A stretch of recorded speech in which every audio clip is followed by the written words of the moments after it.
Assalamualaikum warahmatullahi wabarakatuh. Perkenalkan, nama saya Ibrahim dengan NIM 0001 0811 0067 dari jurusan Tetris Matematika. Kali ini saya akan menjelaskan materi di mata kuliah Statistika Pendidikan. Yang pertama yaitu memahami dan mendeskripsikan jenis data. Yang kedua yaitu memahami dan mendeskripsikan skala data. Dan yang ketiga yaitu memahami teknik pengumpulan angket. Yang pertama yaitu jenis-jenis data. Yang pertama ada data time series, yang kedua ada data cross-sectional, yang ketiga ada data primer, dan yang keempat ada data sekunder.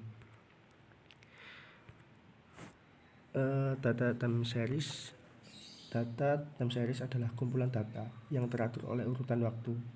Frekuensi urutan waktu yang dimiliki oleh time series data bisa meliputi tahunan, bulanan, jam, atau bahkan milidetik. Selama data tersebut disimpan dalam urutan waktu, data itu adalah data time series. Salah satu teknik yang paling penting untuk mendeskripsikan dan mendapatkan pola data time series adalah untuk mendekompos data. Teknik ini akan membagi time series data menjadi 4 bagian, yaitu yang pertama base atau level, yang kedua yaitu trend, yang ketiga yaitu seasonality, yang keempat residual atau noise. Yang selanjutnya yaitu data cross-sectional. Data cross-sectional adalah data yang terdiri dari suatu objek, namun memerlukan sub-objek yang lainnya yang berkaitan atau yang berada di dalam objek induk tersebut pada suatu waktu atau satu waktu saja, tidak seperti data time series yang terdiri dari beberapa periode waktu. Misalnya, data penjualan perusahaan pada bulan Januari 2014 terdiri dari data penjualan bersih dan data penjualan kotor pada bulan Januari 2014. Sebagai contoh, kita ingin mengukur tingkat obesitas saat ini dalam suatu populasi.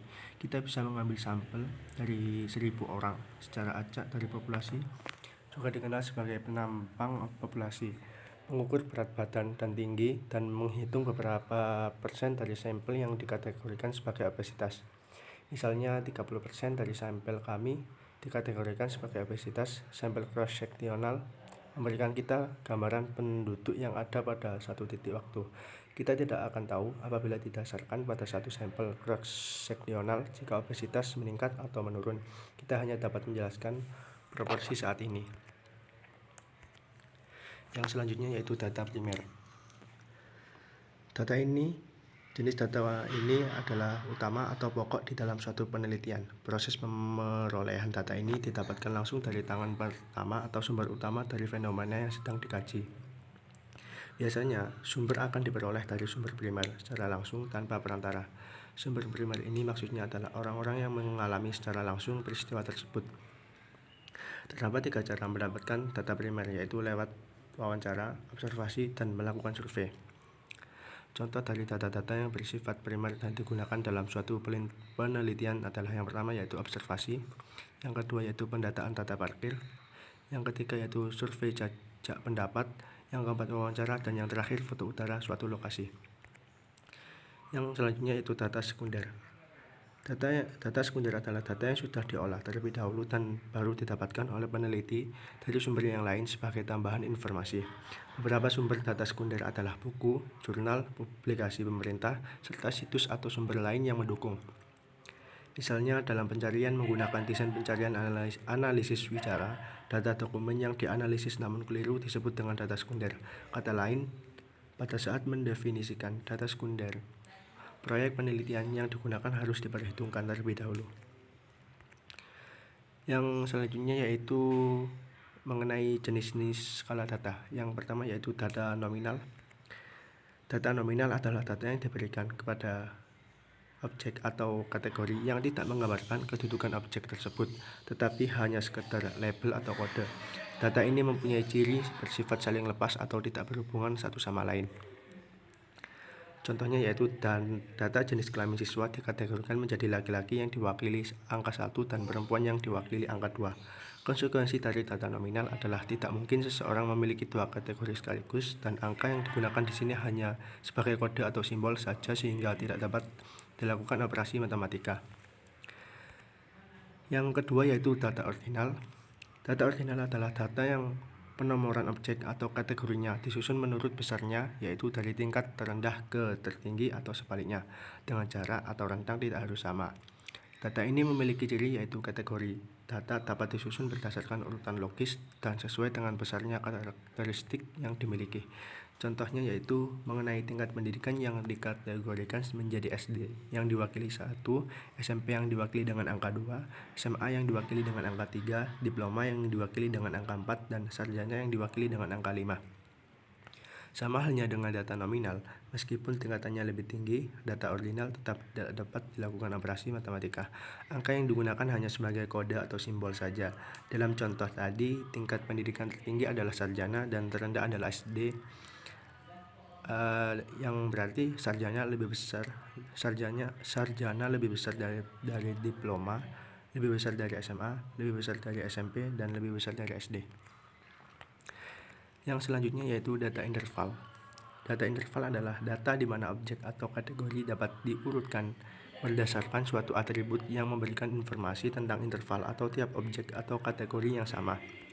Data ini dicirikan dengan urutan kategori tidak mempunyai jarak yang sama tetapi tidak memiliki nilai 0 atau nilai 0 mutlak atau absolut.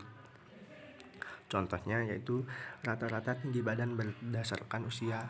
Untuk anak-anak yang berusia 6-12 memiliki rata-rata tinggi badan 130-145 cm.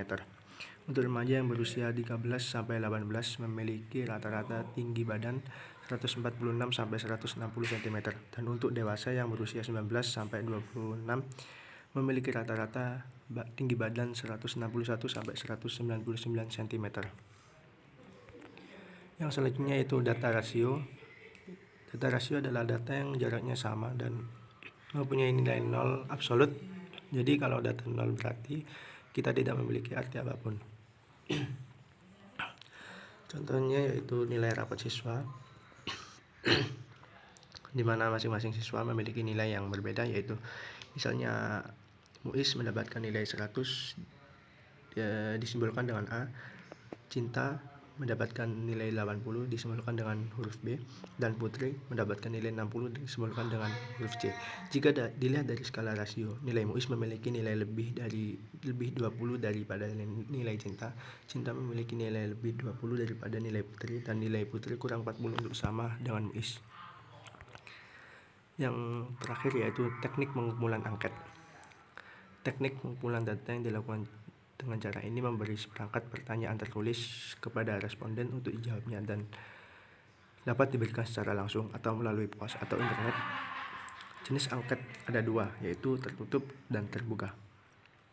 Kuesioner yang digunakan dalam ini adalah kuesioner tertutup, yakni kuesioner yang sudah disediakan jawabannya sehingga responden tinggal memilih dan menjawab secara langsung.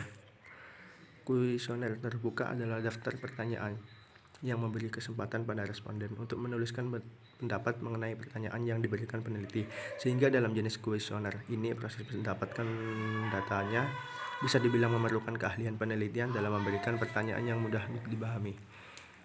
Kuesioner tertutup adalah daftar pertanyaan yang alternatif jawabannya sudah disediakan oleh peneliti. Cara ini sering dianggap efektif dengan alasan karena responden hanya perlu memberikan tanda centang dalam kolom yang disediakan. Terima kasih, kurang lebihnya mohon maaf. Wassalamualaikum warahmatullahi wabarakatuh.